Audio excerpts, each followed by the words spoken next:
Hello বন্ধুরা, আমি এসেছিলাম বিকেলবেলা আমার ভাগ্নি বাড়িতে। তো ভাগ্নি বাড়িতে একটা ছোট অনুষ্ঠান ছিল, তো সেখানে গিয়ে দেখছি সবাই এসছে, আমার ননদরা এসেছিলো, আমার ভাগ্নিরা এসেছিলো। কিন্তু এসে দেখছি কেউ কারোর সাথে কথা বলছে না, যে যার মতো ফোন নিয়ে ব্যস্ত।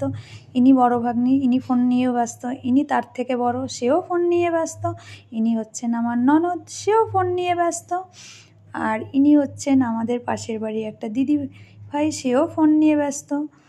কেউ কারোর সাথে কথা বলছে না, যে যার মতো ফোন নিয়ে ব্যস্ত। আর ইনি হচ্ছেন আমার হাজব্যান্ড, সে ফেসবুক ঘাঁটছে ফোনের মধ্যে, সেও ফোন নিয়ে ব্যস্ত। দেখো, কেউ কারোর সাথে কথা বলছে না। আর ইনি হচ্ছেন আমার ভাগ্নি, যার বাড়িতে এসেছি।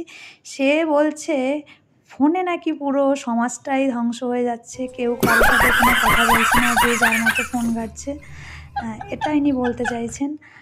আর তারপরে দেখছি আমার যে ভাগ্নির যে হাজব্যান্ড, সেও এসেছে, সেও দেখছি ফোন নিয়ে ব্যস্ত।